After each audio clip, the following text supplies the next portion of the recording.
Yo, what's good, fam? Welcome back to this channel. Today, we're diving into one of the most epic facepalm moments in history, the Boxer Rebellion. Imagine screwing up so bad, you end up paying your enemies for kicking you butt. That's China in 1900. And trust me, this story is wilder than a reality TV meltdown. Picture this. China's like, you know what? We're gonna take on 11 countries at once. All while their army is rolling with gear that's basically a rusty hand-me-down. It doesn't end well. They lose hard. And then they're stuck with the bill. How did it get this messy? Let's break it down. Okay, first, let's hear what the recent Chinese government narrative is history. Don't miss it, because I copied from the governmental website and directly translated into English with Google Translator. Yeah, that's a hard word. You won't miss it, okay?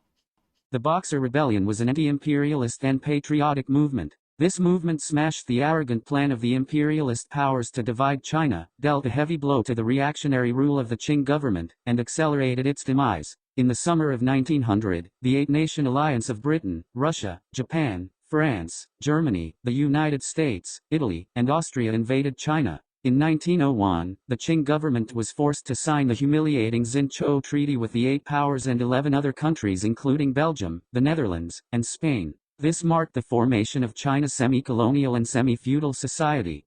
The Boxer Rebellion originated in Cao County and Shan County in Hezi, at the junction of southwest Zhili, now Hebei, and northwest Shandong Province. This area is the Yellow River flooding area with simple folk customs. In 1898, the Yellow River flooded, followed by drought. Many farmers had no food and clothing, and joined local Plum Blossom Fist and other boxing clubs to practice boxing, self-defense, and beg for food. They had tense relations with local Catholic missionaries and their believers. Gradually, some boxers put forward the slogan of support the Qing dynasty and eliminate the foreigners, directed their spearheads at foreign powers, and led the crowds to attack churches and kill believers. Sounds heroic, right? Now, hold up. Here's the twist. These boxers, less freedom fighters, more unemployed chaos squared. This was a straight-up peasant revolt fueled by desperation, not some grand nationalist blow up. Okay, then let's get into your reality. And this is the first question we're gonna answer today. This question is, who were the boxers? And the second question, and maybe this sub-question of the first question, is, why did they grow up together? Okay, to explain the starts, let's rewind to 1899. Okay, in this year, Shandong's hit with the brutal drought. Crops are toast. People are starving. And who do the farmers blame? In the heart of these food people, of course, it will not be the fault of the emperor, because he is the son of the heaven. If it doesn't rain, it must have something abnormal, offended the Dragon King. So, who offended the Dragon King? The answer is the Western missionaries. Yeah, this is the most easy answer they can find in their empty brain. And they blame it on the Western missionaries and their freaky stuff they never seen before, like steamboats, cars, cameras, you name it. The Western people looks different as well. They have eyes, skin, hair in different colors, and the freaky stuff are so noisy, and their church even had a pointed steeple. Those freaky Westerners don't know this might hurt the Dragon King's belly while he working on the ring. They're like, oh, these foreigners are cursing our land. So the heat starts. Then the rumors start flying. Missionaries are out there goggling eyeballs. And those pointy church steeples, apparently scaring off the Dragon King who brings the ring. Wild, right? But the initial cause is the starving brought by the drought. Peasants don't realize it. They just foolishly blame it on the things they never see before. So actually, the boxers are a group of unemployed and broke up peasants, as well as those refugees or poors. Yeah, that's the component of the boxers. As time passed by, the drought didn't get well. So this empty-minded boxers conflict with the missionaries. Yeah, at first they don't conflict with body. They just hate them. Okay. And here's where the drama kick off. First, it's all about the cash.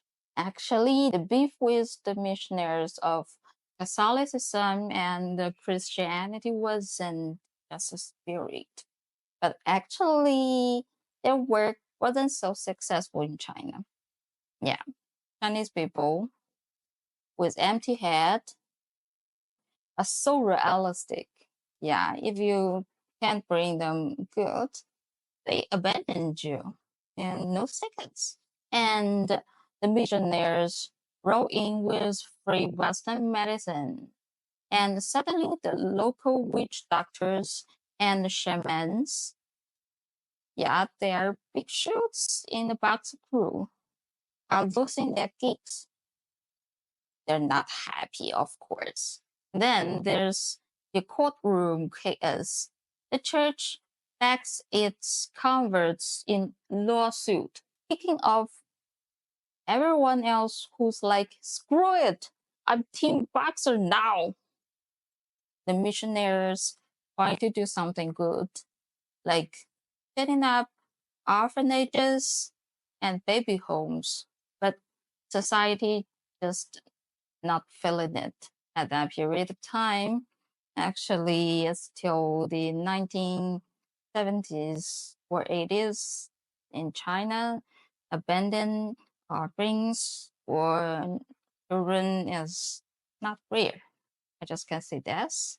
So, setting up orphanages and baby homes to care about those poor ungrown ups actually don't catch Chinese eyes. So it flows, of course. And then the Catholics, they're throwing their weight around in court. But it's more about flexing power than actual justice, which stirs up even more beef. As time passed by, the contradictions between the boxers and the missionaries become increasingly difficult to reconcile. They began to bash the church and fabricate rumors about the missionaries, such as the one I mentioned before. The missionaries opened a crèche to pluck up their eyeballs for consumption. Yeah, actually, in that time, no one counted the number of Chinese people. Only the boxers can save the world, kind of cult, right? And this cult has its own hierarchy and policies. They blindly obey their central idea, have a very solid mutual trust, and do not allow anyone to doubt the uselessness of Chinese charms and the usefulness of foreign science. Otherwise, they will be regarded as 二毛了 and immediately expelled from the group or even sentenced to death. Oh, crazy, right? They all blindly obey the so-called master and the second master. Only the master and the second master can be original, and the ordinary apprentices are absolutely not allowed to create originality. And as time goes by, the boxers leveled up. Now, let's talk about local bigwigs. Enter Yu Xian, the Shandong governor. This dude is a straight up Qing loyalist, honest, hardworking, but super anti-foreigner. He's vibing with the boxers, kick out the outsiders' energy, and secretly backs them up. Result? Totally chaos. Missionaries start getting whacked left and right, but the Yu Xian gets swapped out for Yuan Shikai. And this guy is not messing around. Yo, what's up, crew? So, the boxers are running around wearing their bulletproof. Of course not. Like some discount wizard nonsense, right? And the wild part, people are totally falling for it. Oh my god. Yuan Shikai, the new boss in town, clocks this and realizes regular moves won't do. You've got out magic the magic. Picture this. The boxer had home true and his bro a mid performance, showing off their invincible act. Yuan's like, nah, fam. It ditches their fake gun, pulls out his own straight piece, full clip, no cap, and boom, lights out of the performer. Died on the spot. And Yuan plays it smooth, steps out and goes, yeah, this guy's skill weren't cutting it. Not fit to spread the word.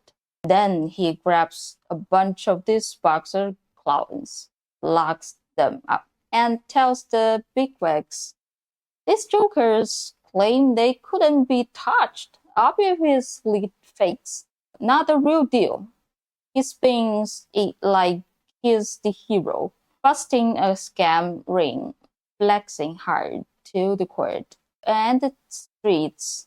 Told you all, they were frauds, he says, brushing it off. Next thing you know, the boxers are calling us out of Shandong faster than you can blink. Dude, this is a straight up legend. Till then, we haven't found any clue that linked the boxers to the Beijing government.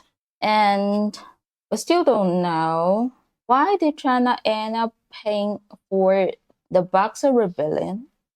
And how did the Qing dynasty screw this up so badly that it basically paid for its own fall down? To find a solution, we should continue our story to see what happened. After Yuan Shikai kicked the boxers' ass out of Shandong, they moved to Beijing and Tianjin, those areas. Actually, at first, the Empress Dowager Cixi didn't like the boxers, but how they get connected in the last and why Cixi and Qing government have to pay the Boxer Rebellion. Let's continue. Actually, it's all about politics. At that period of time, the politics environment in Beijing is a total mess. Up in Beijing, Empress Dowager Cixi was playing 4D chess. Okay. After the reform movement flops in 1898, she wants to ditch Emperor Guangxu But the foreign powers aren't having it. Her conservative buddies, like Prince Duan, are like, hey, these boxers could be our ticket. Yeah. They push the boxers front and center to match Cixi's anti-foreigner mood. She sent some officials like Gang Yi and Zhao Shuqiao to check them out. Gang Yi is all in, totally sold on their magic powers. Cixi is skeptical but figures they might be useful against the West. Even she didn't like the boxers in her own feeling. This is a bad call. Under their support, the Qing smashed the foreigners' banner. The boxers turned Beijing into a war zone. They're swinging at embassies, churches, anyone remotely Western. But here's the kicker. They're not just hitting the foreigners. They slaughtered tens of thousands, and 98% are regular Chinese folks. There are church ties. Here's an example happened in reality. One family of 8 gets wiped out just because they had a matchstick in their house. You don't hear it wrong. A matchstick. They're yelling, down with the West, while burning, killing, and looting their own people. Anti-imperialist? Nah, this is a free-for-all massacre with actual steps. So why the Eight-Nation Alliance even showed up in Beijing? Simple. The Boxers and Cixi's war declaration on 11 countries. The fools. That fake notes saying foreigners wanted Cixi gone. She lost it. Sad. Bad. It's on. The legations were under siege for 55 days. Diplomats starving, boxers circling like sharks. The West, Japan, and Russia weren't about to let that slide. August 1900, they stormed Beijing, crashed the boxers. Kung Fu doesn't stop bullets, and Cixi's grand plan implodes. With Beijing falling, Cixi's like, wow, I'm out. She ditches the boxers, her so-called ace card. Yeah, she grabs Guangxu and hightails it to Xi'an, leaving the capital wide open. The alliance marches in, and she's cutting deals to save face. The boxers, she turns on them, wipes them out, and pretends she's cool with the foreigners now. They were her disposable vap. Poof, till it's dead. Then toss it. Her dream of crushing the Western's influence shattered. Instead, she handed them the keys to Beijing and a fat bill for 50 million taels of silver. Ouch. Let's see what the boxers pay us in Beijing. Done, except killing people. Yes, of course, killing people is the most inhuman behavior and the most hateful things. But they do other things and like whipped out the Chinese history records. The Handling Academy, think it's like a China Library of Congress. Fast forward to June 1900, Beijing's a powder keg.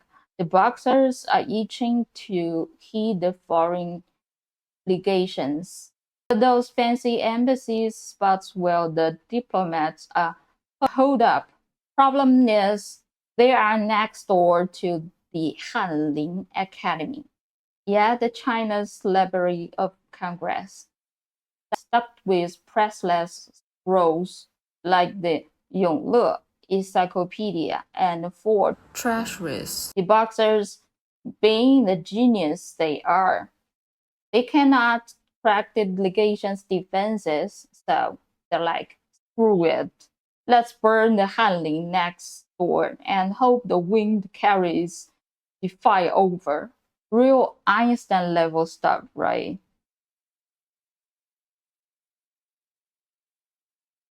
They light it up, but plot twist.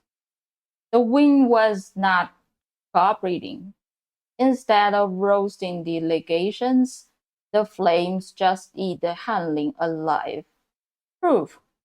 Centuries of history, irreplaceable manuscripts, all gone.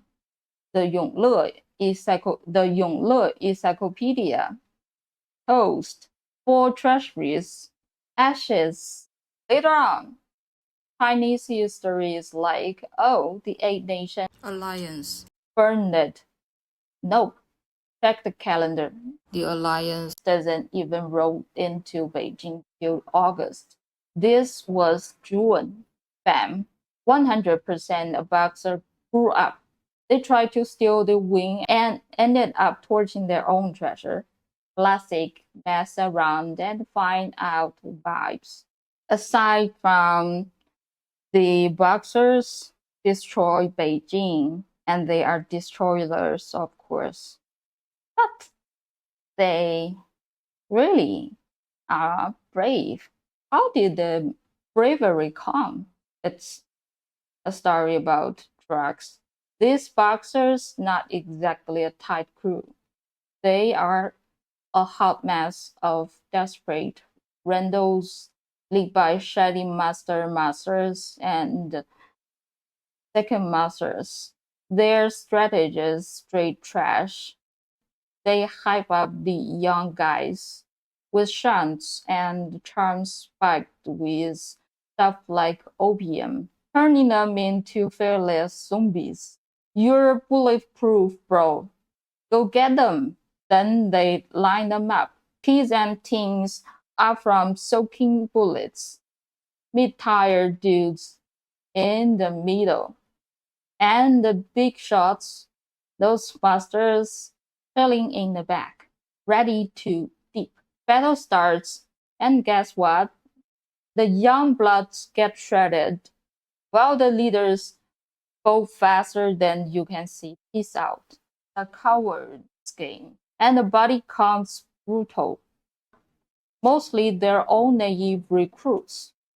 The Vid Yusen says that the Eight Nation Alliance, Russia, Britain, US, and the crew rode in on August 15, but it is actually August 14 when they hit Beijing, Cixi, and Guangxi both with their loyal squad, leaving Li Hongzhang to clean up the mess.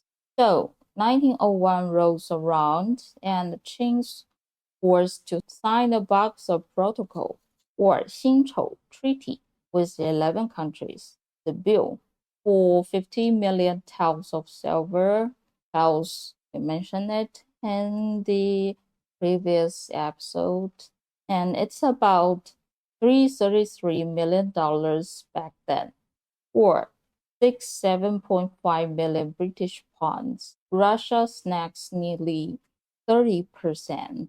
Germans right behind, and together they hug almost half. This wasn't pocket change. It crushed regular Chinese people with new taxes and drained the Qing's piggy bank. Cixi had no choice. The alliance had her cornered after they steamrolled Beijing. It didn't want to pay back. It had to. But now here's the plot twist. That insane indemnity ends up funding China's education comeback starting in 1908. Yeah, the refund blew up from that to degrees. Start in 1908, US goes, yo, we don't need all this cash. And refund over 34 million by 1946. That's 63% of their card.